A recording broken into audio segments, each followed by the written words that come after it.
तो आज है 9 अप्रैल 2023। 9 अप्रैल 2023। आज जो वीडियो मैं अपडेट करूँगा इसमें कोई भी कॉइन सेलिंग से रिलेटेड वीडियो नहीं होगा। ठीक है। इसमें मेरी कोशिश होगी कि आप लोगों को ऐसे कॉइन्स मैं गाइड करूँ कि आप लोगों को पता चले कौन से कॉइन्स सेल हो पाते हैं, कौन से कॉइन्स कलेक्ट करने चाहिए जो फ्यूचर में काम आएंगे। ठीक है। और ज़्यादा से ज़्यादा कॉइन्स को मैं कोशिश करूँगा कि इसमें आप लोगों को गाइड करके बताऊँ। ठीक है। यही कोशिश थी मेरी इस बुक में, जो मैंने पहला एडिशन निकाला हुआ है, जो मैं मेंबरशिप में आप लोगों को देता हूँ। 1200 रुपये की जो मेंबरशिप होती है उसमें ये बुक भी देता हूँ, और ये ऐसे जो पॉकेट कैटलॉग्स होते हैं ये 4 भी देता हूँ। इसको फोल्ड करके हम अपने पॉकेट में भी रख सकते हैं। ठीक है। तो ये 4 कॉपी और ये बुक होती है। इसमें मैंने जो थीम कवर की है, रिपब्लिक इंडिया के कुछ कॉइन्स, ब्रिटिश इंडिया के, ईस्ट इंडिया कंपनी के, मुग़ल सल्तनत वाले सिल्वर गोल्ड कॉइन्स के साथ साथ इसमें डाई वैराइटीज़, एरर वगैरह, स्टार नोट्स है ना। कॉइन्स के अलावा नोट्स भी है इसमें, स्टार नोट्स है, फैंसी नंबर नोट्स है, वगैरह वगैरह। ठीक है। तो ये बुक मेरी जो है, ये पहला मेरा एडिशन है जो मैंने सितंबर में मैंने इसका काम एंड किया था, और अक्टूबर 2022 में मैंने इसको लॉन्च किया था। ठीक है।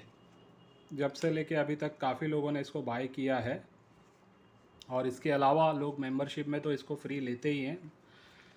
तो ये बुक का भी मेरा मेन मकसद यही था कि लोगों को कम से कम वो सिक्कों के बारे में पता चले कि जो सिक्कों का रेट थोड़ा सा हाई है, जो रेयर है, या ऐसे सिक्के जो आपको कलेक्ट करके रखने चाहिए जो बिकते हैं। ठीक है। तो अभी बहुत सारे लोग, फिर भी सबके पास तो बुक होती नहीं है, चाहे मेरी बुक हो या कोई और बुक हो, चाहे दिलीप राजगौर साहब की बुक हो, चाहे साईनाथ रेड्डप्पा जी की बुक हो, सबके पास बुक नहीं होती है। वीडियो हर कोई देख लेता है, लेकिन वीडियो में भी ये है कि ज़्यादातर वीडियोस अभी जैसे मैंने भी जो बनाए हैं, मैंने फिर भी कोशिश की है, एक एक थीम को मैंने कवर किया है। जैसे एग्ज़ाम्पल के तौर पे, अगर मैंने कोई वीडियो कॉइन्स की प्राइसिंग से रिलेटेड अगर डाली है, या बताया है मैंने कौन से स्केयर या कलेक्टेबल है, या कौन सा रेयर कॉइन है पर्टिकुलर सीरीज़ में, तो आपने ज़्यादातर वीडियोस में देखा होगा कि मैंने जैसे 1 रुपीज़ का कॉपर निकल का कॉइन है, 1982 से जो बनना स्टार्ट हुए थे 6 ग्राम वाले कॉइन्स। ठीक है। एग्ज़ाम्पल के तौर पे दिखा देता हूँ, ताकि लोगों को क्या है प्रैक्टिकली पता भी चले कौन से कॉइन की बात कर रहा हूँ मैं। इस टाइप के जो कॉइन्स होते हैं 6 ग्राम वाले, जो 1982 से छपे 1991 तक, तो इसके ऊपर भी मैंने पूरी बना के दी हुई है वीडियो। एक ही वीडियो में सारे कॉइन बताए हैं, कौन से कलेक्ट करने चाहिए, कौन से वेरी स्केयर है, कौन से स्केयर है, कौन से रेयर है। तो वो एक सीरीज़ तो रही है, लेकिन अब एक ज़रूरत ऐसी है कि मुझे ऐसा लगता है कि फिर भी लोगों को जो है ना, वो पिछली वीडियोस में लोग जाते नहीं हैं, फिर से रिवाइव करने की ज़रूरत पड़ती है। तो अभी वो मैं फिर से स्टेप ले रहा हूँ कि ये पहला वीडियो है उससे रिलेटेड, कि मैं कोशिश करूँगा ज़्यादा से ज़्यादा सिक्कों को एक ही वीडियो में कवर करूँ, और बुक से ही दिखाऊँगा डायरेक्टली, कोई प्रेजेंटेशन वगैरह बनाऊँगा नहीं, उसमें टाइम भी जाता है। तो कोशिश रहेगी मेरी बुक से ही मैं आप लोगों को बता दूँ डायरेक्ट डायरेक्ट, ताकि आप लोगों को आसानी हो, बुक से का रेफरेंस भी मिल जाए, और आपको समझ में भी आ जाए कि हाँ ये सिक्के जो हैं इनको हमें कलेक्ट करनी चाहिए। सबसे पहला बेसिक लॉजिक मैं आप लोगों को ये दूंगा ना, चाहे कोई भी कॉइन आप कलेक्ट कर रहे हैं, रिपब्लिक इंडिया की थीम की फ़िलहाल बात चल रही है, तो याद रखना बुक के अंदर कम से कम उसकी प्राइस 100 रुपया होगी ना, उसको कम से कम कलेक्ट करना है आप लोगों को, चाहे आम चलन से कलेक्ट करें या बाय करके आप कलेक्ट करें। ठीक है। और अच्छी कंडीशन में होना चाहिए, एक्स्ट्रा फाइन या एक्स्ट्रा फाइन प्लस कंडीशन में होना चाहिए। कंडीशन का बड़ा ख्याल रखना है आप लोगों को। हाँ, कोई बहुत रेयर सिक्का है जो मान लो जिसकी कीमत 10,000 के ऊपर है, तो वैसा सिक्का अगर आपको मिल रहा है वेरी फाइन कंडीशन में भी या फाइन कंडीशन में भी, तो उसकी कुछ ना कुछ वैल्यू हमें मिल जाती है। ठीक है, क्योंकि वो एक वेरी रेयर कॉइन होता है। लेकिन जो कलेक्टेबल हो, स्केयर हो या वेरी स्केयर कॉइन हो, तो इनको अच्छी से अच्छी कंडीशन में अगर आप कलेक्ट करेंगे तो आने वाले टाइम में उसका सही बेनिफिट आपको मिल पाएगा। ठीक है। तो ये कोशिश है मेरी, अब इस सीरीज़ को मैं इस टाइप से आप लोगों को बताऊंगा, और बीच बीच में मेरे सेलिंग वाले नोट्स, सॉरी, वीडियोस भी आते रहेंगे। और हाँ, नोट्स के बंडल्स भी आने वाले हैं, ये भी बता दूं कि कहीं से मेरे किसी कलेक्टर ने मुझे बताया है कि उनके पास काफ़ी सारे नोट्स के बंडल्स भी हैं, तो हो सकता है उनके नोट्स के बंडल भी आएंगे।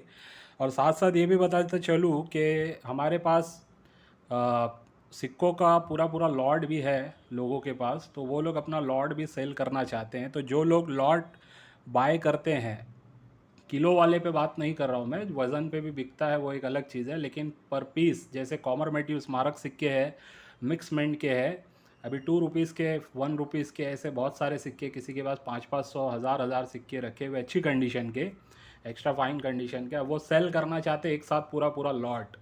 तो आप वो लॉट बाय करने वाले अगर आपके पास या आप खुद हैं तो आप मुझे बता सकते हैं। ऐसे भी बहुत सारे लोग हैं मेरे पास जो अपना लॉट सेल करवाना चाहते हैं। तो मैंने उनको कहा है कि फ़िलहाल मैं वैसा कोई काम करता नहीं हूँ, लेकिन कोशिश करूँगा वीडियोज़ में लोगों को बोलूँगा, हो सकता है कोई इंटरेस्ट ले ले, या कोई इस टाइप के बायर्स हों या डीलर्स हों तो वो मुझे कांटेक्ट अगर करेंगे तो मैं ऐसे लोगों के लॉट्स भी सेल करवाने की कोशिश करूँगा। वो वज़न पे नहीं बेचेंगे, हो सकता है 10 रुपया 15 रुपया पीस के हिसाब से एक साथ क्वांटिटी में आपको मिल जाए। तो मैं रिकमेंड करूँगा अच्छी कंडीशंस के लॉट मिक्स मिंट में भी अगर आपको मिल रहे हैं तो 10-15 रुपये पीस के हिसाब से अगर हमें कलेक्ट करना है तो 100 50 200 पीस लेके रखने में हर्ज नहीं है। क्योंकि हम जहाँ पे रेयर कॉइन्स में बड़ा बड़ा पैसा लगाते हैं, 10-10 हज़ार, 20-20 हज़ार, 25-25 हज़ार, 50-50 हज़ार, वहाँ पे इन छोटे मिक्स लॉट में भी अगर हम 5-10 हज़ार लगा दें तो कोई बुरी बात नहीं है, आगे चल के उसका बेनिफिट आपको कहीं ना कहीं मिलेगा ही। तो ऐसी भी कुछ बातें बतानी है। और मेरा थीम ऐसा कोई फ़िक्स नहीं होता है, मैं कोई चीज़ पहले तैयार नहीं करता हूँ कि मतलब अभी मैं इसी पे बोलूँगा तो यही बात होगी। जो जो बातें मुझे समझ में आती है मैं बताते ही जाता हूँ। तो चलिए ठीक है, अभी फ़िलहाल मैं रिपब्लिक इंडिया के थीम पे अगर हमारी बात चल रही है तो सबसे बेस्ट यही बुक है रिपब्लिक इंडिया की थीम की अभी तक मेरे नॉलेज में, जो दिलीप राजगौर साहब की है, जिनका ये मेरे ख्याल से इनका ये भी फर्स्ट एडिशन है इसके ऊपर, रिपब्लिक इंडिया कॉइन्स के ऊपर। वैसे इन्होंने बहुत सारी बुक्स लिखी हुई है, लेकिन ये रिपब्लिक इंडिया का मेरे ख्याल से इनका फर्स्ट ही एडिशन है, अभी सेकंड एडिशन आने वाला है 2023 का। तो फ़िलहाल हम इसी की बात करेंगे, यहीं से इसी बुक्स में से हम जाएंगे। अच्छा, सबसे पहले मिंट मार्क को मैं थोड़ा सा ना कवर फिर से करना चाहता हूँ। बहुत से नए व्यूवर्स आएंगे, उनको मिंट मार्क का ही पता नहीं होता है कि मिंट मार्क होता क्या है, ठीक है। तो वो मिंट मार्क वाला भी मैं सोचता हूँ कि इसी में अगर शुरुआत हम कर रहे हैं तो यहीं से इसको कवर करना स्टार्ट कर देते हैं, ठीक है। देखिए यहीं पे इसके मिंट मार्क के बारे में बेसिक नॉलेज दी हुई है। वैसे तो हमारे इंडिया में अभी जो मिंट मार्क चल रहे हैं वो 4 है, 4 मिंट है, जहाँ से टकसाल जिसको बोला जाता है, जहाँ से कॉइन्स बनते हैं, प्रिंट होते हैं, या बोलेंगे हम उसको मिंट होते हैं, ठीक है। तो वो 4 है, एक बॉम्बे या मुंबई बोल लो आप उसको, वैसे कलकत्ता या कोलकाता, हैदराबाद है, या फिर नोएडा है, ठीक है। ये 4 ही मिंट है जहाँ से ये कॉइन्स छपते हैं। अब चारों मिंट की जो मिंट मार्क है, यानी कि अभी कॉइन जो बन के आता है ना, तो उसका एक मिंट मार्क होता है। फॉर एग्जांपल ये एक 1 रुपीज़ का कॉइन मैं आप लोगों को दिखा रहा हूँ 2004 का, ठीक है। उसके ईयर के नीचे आप लोगों को गौर से देखना है, कुछ ना कुछ डॉट या स्टार या इस टाइप का कुछ मार्क नज़र आएगा, तो वो मार्क को कहा जाता है मिंट मार्क। वो पहचान होती है टकसाल की, ठीक है। जो विदाउट मिंट मार्क आपको मिलेगा वो सीधा सीधा 99% वो कॉइन कलकत्ता मिंट से बना हुआ होता है। किसी किसी कॉइन में ऐसा कभी कभी देखा गया है कि वो बॉम्बे मिंट का होने के बावजूद उसके ईयर के नीचे मिंट मार्क नहीं रहा है।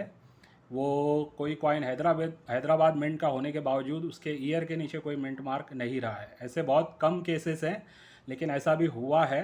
ज़्यादातर तो मिंट मार्क होते हैं, लेकिन किसी किसी में नहीं होता। लेकिन जिसमें नहीं है 99% वो एक कलकत्ता मिंट का ही कॉइन है। फ़िलहाल आप अभी देख सकते हैं इसके नीचे आपको नज़र आ रहा होगा एक डॉट, ठीक है, यानी गोल सा एक डॉट नज़र आ रहा है, गोल सर्कल बना हुआ है। तो अब ये गोल सर्कल है तो ये है किसका, तो आप यहाँ पे देख सकते हैं नोएडा मिंट की निशानी है डॉट, ठीक है। नोएडा मिंट के जो भी कॉइन होंगे 1988 के बाद से नोएडा मिंट में कॉइन छपना स्टार्ट हुए हैं। याद रखिए 1988 के बाद, 1988 के बाद से ये कॉइन्स छपना स्टार्ट हुए, क्योंकि स्थापना ही हुई थी 1988 में नोएडा मिंट की। उससे पहले नोएडा मिंट था नहीं, सिर्फ 3 मिंट थी, बॉम्बे, कलकत्ता, हैदराबाद। तो 1988 के बाद के जो कॉइन्स हैं वो सारे डॉट मिंट के होते हैं, ठीक है। वैसे ही मिंट मार्क के ऊपर अगर बात करें तो बॉम्बे मिंट जो होता है वो डायमंड बना हुआ होता है, और इस टाइप का एम मार्क भी किसी किसी में नज़र आएगा आपको, वो भी बॉम्बे मिंट से ही होगा, चाहे वो प्रूफ सेट का कॉइन हो या फिर नॉर्मल सर्कुलेशन स्ट्राइक में भी कभी कभी प्रूफ वाली डाई इस्तेमाल की जाती है बॉम्बे मिंट की तरफ से, तो वो कॉइन में आपको एम नज़र आएगा। तो एम वाला ईयर के जस्ट नीचे अगर कहीं पे एम नज़र आ रहा है तो वो एक प्रूफ सेट डाई का कॉइन भी हो सकता है या सर्कुलेशन स्ट्राइक का मुंबई मिंट का कॉइन भी हो सकता है। वैसे जनरली 99% जो कॉइन्स होंगे आपको डायमंड वाले देखने मिलेंगे बॉम्बे मिंट के, ठीक है। ऐसे ही हैदराबाद मिंट है, इसमें भी अलग अलग आपको निशानियां नज़र आएगी। पहले सबसे जो चलता था वो स्प्लिट डायमंड था। मेरे पास एक स्प्लिट डायमंड का कॉइन आया हुआ है, मैं दिखा देता हूँ आप लोगों को लाइव। ये एक रेयर कॉइन है, हालांकि 1953 में ही अगर ये होता ना तो ये बहुत ही रेयर माना जाता। ये 1954 का है, लेकिन आप देखिए ईयर के नीचे जो मिंट मार्क नज़र आ रहा है ना, डायमंड कटा हुआ नज़र आएगा आपको, दो भाग में बटा हुआ नज़र आएगा। इसी को कहते हैं स्प्लिट डायमंड। तो पहले जो शुरू में जो छपे हैं ना कॉइन्स, लगभग मेरे ख्याल से 1962 तक या 1960 तक जो भी कॉइन्स बने थे, वो सारे कॉइन हैदराबाद मिंट से जो बन के आते थे, उसमें ईयर के नीचे आपको स्प्लिट डायमंड दिखने मिलता था, ठीक है। यानी डायमंड दो भाग में बटा हुआ। अब यही आपको यहाँ पे आपको फ़ोटो में नज़र आएगा, ये स्प्लिट डायमंड इसकी निशानी होती है, ठीक है, हैदराबाद मिंट से। फिर उसके बाद ऑनवर्ड्स आई थिंक 1962 से ही ये जो कॉइन्स बने थे, इसमें फिर एक और निशानी आई हैदराबाद मिंट से, वो ये हुआ कि डायमंड के बीच में डॉट होता था, ठीक है, डायमंड के बीच में डॉट। अच्छा, ये आसानी से नज़र नहीं आएगा, इसको देखने के लिए आपको मैग्नीफाइंग ग्लास का इस्तेमाल करना पड़ेगा, वरना वो डायमंड भी दिख सकता है आपको इस टाइप का, लेकिन डायमंड में डॉट इनक्यूज्ड यानी दबा हुआ डॉट होगा, वो डॉट हैदराबाद मिंट की ही निशानी है, ठीक है। अब जो चल रहा है वो है स्टार, 5 पॉइंटेड स्टार, जो भी कॉइन के नीचे आपको देखने मिलेगा वो होता है हैदराबाद मिंट, ठीक है। कोलकाता का तो मैंने बता दिया, कोई भी मिंट मार्क नहीं होगा, वो कोलकाता मिंट का होता है। वैसे ही अलग अलग और भी इंटरनेशनल मिंट्स हैं जहाँ से कॉइन्स छप के आए हैं, इसके ऊपर बाकायदा मेरी एक पूरी वीडियो है, ठीक है, मिंट मार्क के ऊपर। आप लोग वो वीडियो देखेंगे तो ज़्यादा बेस्ट होगा, ठीक है। तो उसमें आप लोगों को पता चलेगा ये MOM वाले और स्टार जो लेफ़्ट साइड या राइट साइड होता है ना, ईयर के बीच में नहीं, बीच में जहाँ पे होगा वो स्टार वाला हैदराबाद का है, लेकिन अगर राइट साइड के डिजिट के नीचे है तो वो कौन सा है, ये टावर मिंट कौन सा होता है ना, क्रीमिका मिंट क्या है, ओटावा सी वाला जो होता है, ये सब पे ऊपर मेरी वीडियो है। इसी बुक को लेके मैंने वीडियो बनाई है, तो आप लोग उसको देखेंगे तो आपको पता चलेगा कि मिंट मार्क एक्चुअल में क्या होते हैं। और ये बेसिक है कॉइन्स को समझने के लिए, कॉइन्स के ऊपर स्टडी के लिए, कॉइन्स को पहचानने के लिए। अगर आपको मिंट मार्क की जानकारी नहीं है तो आप कभी भी सही से कॉइन का कलेक्शन नहीं कर पाएंगे और आप कभी भी धोखा खा सकते हैं। तो इसके लिए मिंट मार्क की बेसिक नॉलेज सबको होनी चाहिए, चाहे वो ख़रीदार हो या बेचने वाला हो, ठीक है, या कलेक्ट करने वाला हो। तो ये कुछ बातें थी, बेसिक बातें जो मैंने सोचा आज बता दूं। अब कॉइन्स के ऊपर आ जाते हैं कि भाई कॉइन्स जो कलेक्ट करने होते हैं वो कौन से कॉइन, जैसे मैंने एक बेसिक एग्जांपल दिया आपको, कम से कम 100 रुपये की कीमत वाला कॉइन होना चाहिए, तो उसको आप कलेक्ट करेंगे तो कुछ फ़ायदा आगे चल के आपको मिलेगा। अब जैसे शुरुआत यहीं से करते हैं 1 पाइस से। 1 पाइस में अगर आप देख रहे हैं तो 1947 में ये 1 पाइस की डिटेल दी हुई है, चाहे बॉम्बे मिंट हो चाहे कलकत्ता मिंट हो। इनकी मिंटेज भी काफ़ी हाई है, कलकत्ता की ज़्यादा हाई है, बॉम्बे की थोड़ा कम है। लेकिन प्राइसिंग की अगर बात करें तो बुक के हिसाब से, इनके एनालिसिस के हिसाब से इन्होंने दिया है यूएनसी कंडीशन में बॉम्बे मिंट का 50, कलकत्ता मिंट का 30, ठीक है। अब चाहे वो मार्केट में 100 में बिके 200 में बिके वो एक अलग बात है, लेकिन बुक के हिसाब से ये अभी फिर भी 100 वाली कैटेगरी में नहीं आया है, 50 और 30 वाली कैटेगरी में, ठीक है। तो मेरे पॉइंट को समझिए आप, मैंने कहा है 100 के ऊपर वाले कॉइन्स को मिनिमम कलेक्ट करना है। अब आते हैं आधा आना 1/2 वाला, किंग जॉर्ज 6 वाला जो था, ये आधा आना, ये 1950 तक फिर भी चला था। हालांकि 1947 के बाद हमारा रिपब्लिक इंडिया के कॉइन्स मतलब जो भी थे बनना स्टार्ट हो गए थे, लेकिन 1950 में हमारा पहला कॉइन बना था। तो उससे पहले जो कॉइन चले थे 50 तक वो किंग जॉर्ज 6 के भी थे, ब्रिटिश इंडिया के दौर के। तो अब इसमें अगर आप देखेंगे तो 1947 में जो कॉइन है बॉम्बे मिंट का वो रेयर कॉइन है, ठीक है, डायरेक्टली इधर पे रेयर कैटेगरी में आता है। यूएनसी कंडीशन में यहाँ पे इसकी प्राइसिंग दी हुई है 2000 रुपया। अब इन कॉइन्स में डुप्लीकेट कॉइन्स भी आते हैं और ओरिजिनल भी होते हैं। आपको सिर्फ फ़ोटो देख के नहीं समझना है कि यही वो कॉइन है। ओरिजिनल कॉइन की पहचान करने के लिए आपको थोड़ा कॉइन्स को पता होना चाहिए आपके, कॉइन्स की डाई क्या होती है, कैसी होती है, उसके बाद ही आप उसको परख पाएंगे। ठीक है, तो फिलहाल हमारा वो टॉपिक नहीं है। अच्छा, इनकी बुक्स में कुछ डिटेल्स भी है यहाँ पे। Dot on either side of India, यानी कि पहचान बताई है इन्होंने बॉम्बे मिंट की कैसे होती है। इंडिया के साइड में कहीं पे अगर डॉट होगा तो वो होगा ऐसे लिखा हुआ, या ईयर के साइड में कहीं होगा तो भी वो बॉम्बे मिंट का ही कॉइन कहलाएगा। तो ये एक रेयर कॉइन है। इसके बाद जो आप देख रहे हैं कलकत्ता मिंट का सेम कॉइन, जो कहीं ना कहीं यूएनसी कंडीशन में 50 रुपये वाला ही है। इसकी प्राइसिंग ज़्यादा नहीं है। तो आपको 1/2 आना, यानी आधा आना में अगर कोई कलेक्ट करना है तो वो बॉम्बे मिंट का कलेक्ट करना है, जो एक रेयर कॉइन है। ठीक है, अब आगे बढ़ते हैं। अब आते हैं 1 आना के ऊपर। 1 आना में आप देखिए बॉम्बे मिंट और कलकत्ता मिंट दोनों से दिया हुआ, मिंटेज भी दी हुई है। बॉम्बे मिंट की कम है, कलकत्ता मिंट की ज़्यादा है। आई थिंक ये 5,96,000 है और ये 14,86,56,000 है। ठीक है, तो कलकत्ता मिंट के बहुत ज़्यादा है। लॉजिक यही है, जो ज़्यादा बना होगा उसकी प्राइस कम होगी, बिकॉज जो ज़्यादा बना होगा वो मार्केट में ज़्यादा मिलेगा, और जो ज़्यादा मिलेगा जाहिर सी बात है वो कॉमन ही होगा। तो अब 1947 का होने के बावजूद, पुराना सिक्का होने के बावजूद, ये कोई ज़्यादा वैल्यूएबल नहीं है। ठीक है, अब देखिए 1947 का ये भी था और 1947 के ये भी कॉइन है, लेकिन फ़र्क यही है मिंटेज का। इसकी मिंटेज और इसकी मिंटेज देखिए, ये 12 करोड़ है तो ये 2.5 करोड़ भी नहीं है। तो अब यूएनसी कंडीशन में ये कितने रह गए होंगे? बहुत कम, मेरे ख्याल से 5-10 हज़ार 20 हज़ार कॉइन ही शायद होंगे जो यूएनसी कंडीशन में अभी मौजूद होंगे। तो यूएनसी में इसकी कीमत शायद 3-4 हज़ार भी चल रही होगी मार्केट में, लेकिन मिनिमम से मिनिमम आप समझ लीजिए 2,000 का ये सिक्का होगा अगर यूएनसी कंडीशन में आज आपको मिलता है तो है तो एक ही ईयर के, लेकिन मिंट का फ़र्क है। कलकत्ता मिंट वाला बहुत छपा है, बॉम्बे मिंट का कम छपा है, इसलिए बॉम्बे मिंट की कीमत यहाँ पे आपको रेयर वाली देखने मिल रही है। प्राइसिंग वो रेयर श्रेणी में है, इसके लिए कीमत ज़्यादा है। तो यहाँ पे आप देखिए दोनों के मिंट के हिसाब से, अगर कलेक्ट करना है इनमें तो बॉम्बे मिंट का कलेक्टेबल है। भले ही 75 रुपीज़ यहाँ पे यूएनसी में प्राइसिंग है, लेकिन मेरे हिसाब से ये कलेक्टेबल आइटम है। आप इसको कलेक्ट कर सकते हैं अच्छी कंडीशन में।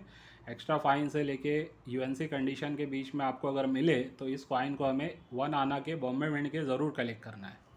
ठीक है, वैसे हर एक कॉइन कम से कम एक एक दो दो पीस होना चाहिए, चाहे वो रेयर हो, कॉमन हो, स्केयर हो।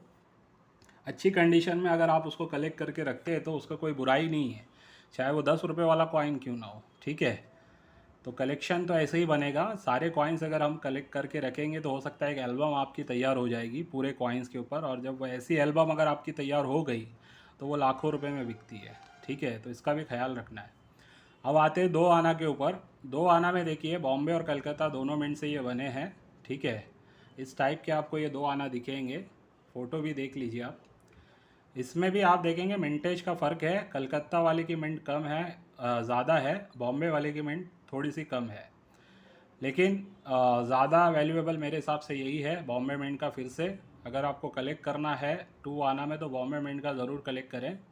मतलब अगर आप 10-10 पीस लेने का इरादा है तो 10 ये वाला ले लें, 5 ये वाले ले लें। ठीक है, ज़्यादा फोकस इस पे होना चाहिए। इसके मिंट कम है, वजह यही है। मिंटेज जिसकी कम रहेगी आगे चल के वही, उसी का भाव ज़्यादा बढ़ेगा, उसी की वैल्यूएशन ज़्यादा बढ़ेगी। ठीक है, अब आते हैं क्वार्टर रुपी के ऊपर। तो क्वार्टर रुपी सिर्फ बना था बॉम्बे मिंट से 1947 का। इस टाइप का शेर वाला इसके ऊपर आपको दिखेगा मार्क, लायन वाला। ठीक है, और किंग जॉर्ज 6 की ही आपको फ़ोटो इस पर देखने मिलेगी, पोर्ट्रेट। अगर इसकी बात करें तो ये यूएनसी में 100 रुपये दिया हुआ है, तो कहीं ना कहीं ये कलेक्टेबल आइटम है। ठीक है, अगर यूएनसी में हो तो मेरे हिसाब से मार्केट में भी 150-200 रुपये में इजी में बिकता होगा। मैंने अभी तक इसको बाइंग सेलिंग किया नहीं है, तो इसके लिए मैं एक अंदाज़ा दे रहा हूँ। हो सकता है यूएनसी में 200 या 250 में भी बिके ये। तो इसको ज़रूर आपको कलेक्ट करना है। एक ही मिनट से, सिंगल मिनट का कॉइन है। 1/4 पाव रुपया इसको बोला गया है, क्वार्टर रुपी, पाव रुपया। ठीक है, ये भी एक कलेक्टेबल आइटम है। वैसे ही हाफ रुपी पे आते हैं, आधा रुपया। ये भी एक ही मिनट, सिंगल मिनट से बना हुआ है, बॉम्बे मिंट से। तो हाफ रुपी जो है ये भी सिंगल मिंट है, बॉम्बे मिंट से ये भी बना हुआ है। लगभग 6,27,24,000 इसके मिंटेज है। ठीक है, ये भी सिंगल मिंट वाला है, इसके ऊपर भी आपको लायन की फ़ोटो देखने मिलेगी। और ये सारे ना निक्कल में बने हुए थे, ये बात भी ध्यान रखना, यहाँ पे भी आपको नज़र रखनी है, ये टेक्निकल स्पेसिफिकेशन है, ये इंपॉर्टेंट होता है। प्राइसिंग की जहाँ तक बात है, यूएनसी में 150 रुपये दिया हुआ है, तो ये समझ लो मार्केट में 250-300 में इजीली में बिकता होगा यूएनसी कंडीशन में। ठीक है, तो वैसे नॉर्मल कंडीशन में ये 100 रुपये प्लस ही होगा, एक्स्ट्रा फाइन कंडीशन में भी ये 100 रुपये से ज़्यादा ही वैल्यू रखता है मार्केट में, ऐसा मेरा एक अंदाज़ा है। तो अगर आपको 100 रुपये में एक्स्ट्रा फाइन कंडीशन का भी मिलता हो तो इसे कलेक्ट करके रखिए, 5-10 पीस आपके कलेक्शन में होने चाहिए। ठीक है, ऐसे ही आगे बढ़ते हैं। अब आते हैं 1 रुपये के ऊपर। 1 रुपये में 2 मिनट है, बॉम्बे और लाहौर मिंट, और इसके बारे में ज़्यादातर लोगों को पता ही है कि लाहौर मिंट के इसमें ज़्यादा कलेक्टेबल माने जाते हैं क्योंकि कम छपे हैं। ठीक है, ये 4,19,11,451 छपे हुए हैं, जबकि बॉम्बे मिंट के ज़्यादा छपे थे, 11,81,028 हज़ार, 81,28,000, 11,81,28,000, 11,81,28,000। तो इसकी इतनी मिंटेज थी, इस वजह से ये आ, लाहौर मिंट से ज़्यादा छपे हुए, इस वजह से इनकी प्राइसिंग थोड़ी कम है। वैसे है दोनों ही कलेक्टेबल आइटम। यूएनसी में देखिए इसकी 250 है तो इसकी 300 प्राइस है, तो आपको दोनों को ही इनको कलेक्ट करना चाहिए। तो मेरे हिसाब से आज की वीडियो में फ़िलहाल मैं यहाँ पे रोकूँगा, क्योंकि पहले मैं मिंट के बारे में बताया हूँ तो 10-15 मिनट तो उसी में चला गया और सारी बातों में। तो कॉइन्स थोड़े मैंने अभी फ़िलहाल फिर भी आपको बता दिए हैं। आगे के वीडियोस में और भी मैं कॉइन्स बताऊँगा, ऐसे ही आगे आपको ज़्यादा से ज़्यादा कॉइन्स बताऊँगा। उम्मीद है कि आप लोगों को ये चीज़ पसंद आएगी और आसानी होगी आप लोगों को कॉइन्स कलेक्शन करने के लिए। ठीक है, तो ये भी वीडियोस आती रहेगी और साथ साथ में मेरी सेलिंग वाली वीडियोस भी आती रहेगी। बहुत सारे लोगों का देखिए कल से लेके अभी तक पार्सल रेडी हुआ है, ये देख सकते हैं। कुछ लोगों का मेंबरशिप्स भी जाएगी और भी रेडी करना है मुझे 8-10 लोगों का, तो ये सब रेडी होगा। किसी किसी का पूरा पेमेंट आ गया है, किसी का आधा आया है, तो जब पेमेंट होगा तो डिलीवरी भी हो जाएगी। ठीक है, तो पहले पेमेंट ही करना होता है, उसके बाद डिलीवरी होती है, ये बात का आपको ख्याल करना है। भले ही पार्सल रेडी हो जाएगा, कभी कभी मैं मैसेज कर देता हूँ कि आपका पार्सल रेडी है, तो याद रखिए पार्सल रेडी होने का मतलब ये नहीं है कि मैं भेज दूँगा, आपको पहले पेमेंट करना है, उसके बाद यहाँ से भेजा जाएगा। और जिनका नहीं भेजा गया है उनको भी इत्मीनान रखना है, भेजा जाएगा सबका ही पार्सल। ठीक है, खाली आप मुझे रिमाइंड कभी करा देना, कभी कभी किसी का रह जाता है, मेरे भी जहन से निकल जाता है, तो वो टाइम पे। अच्छा, ये बुक्स भी आई थी साईनाथ रेड्डप्पा वाली 5 बुक, लेकिन सारी की सारी बुक हो गई है ऑलरेडी। मेरे पास 6-7 और लोगों का बोला हुआ है कि सर हमें चाहिए। ये बुक मैं दे रहा हूँ 950 रुपये में, हो सकता है कहीं पे आपको ये 600 में मिल जाए, 700 में मिल जाए, 800 में मिल जाए। ये वैसे एमआरपी है इसकी 1000 रुपया। ठीक है, आप देख सकते हैं इसकी एमआरपी 1000 रुपीज़, सबको पता है एमआरपी इसकी क्या है क्या नहीं है, वो बुक में ही लिखा हुआ आपको मिल जाएगा। देखिए 9999 यानी 1000 रुपये एमआरपी है, लेकिन कोई 800 में इसलिए दे पाएगा कि उसने हो सकता है 100 बुक एक साथ ले ली हो तो उसको ज़्यादा डिस्काउंट मिल गया हो। कोई 600-700 में इसलिए दे पाएगा कि उसने हो सकता है 500 बुक एक साथ ले ली हो।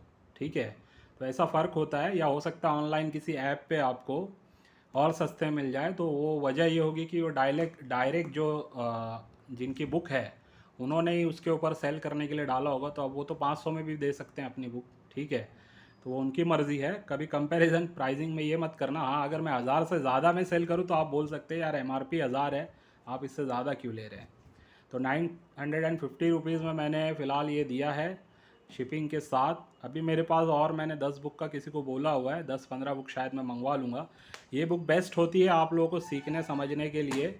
इसमें 1835 से लेके 2023 तक के सारे कॉइन्स है, चाहे कॉमन हो, रेयर हो, स्केयर हो। अगर आप लोग सही में कॉइन कलेक्शन करना चाहते हैं, इस इंडस्ट्री में आगे बढ़ना चाहते हैं, तो ये बुक्स होनी चाहिए आपके पास, कोई ना कोई बुक आपके पास होनी चाहिए, तो आपको आसानी रहती है कॉइन्स के बारे में समझने के लिए। ठीक है, तो ऐसे ही कुछ एडिशन मेरा जो नेक्स्ट आएगा ना, उसमें मैं कुछ अच्छे तरीके से और प्रेजेंट करूँगा। बहुत सारी चीज़ें और ऐड होगी इसमें जब नेक्स्ट एडिशन आएगा मेरा, इसी साल में कोशिश है मेरी आएगा। तो वो चीज़ जब आपको मिलेगी तो कहीं ना कहीं आपको बहुत ज़्यादा हेल्प करेगी 2-3 साल के लिए, ऐसा मेरा एक अंदाज़ा है। ठीक है, तो चलिए आज की वीडियो को बस यहीं पे एंड करता हूँ, इस उम्मीद से कि आज की वीडियो से भी आपको बहुत कुछ सीखने मिला होगा। बाय।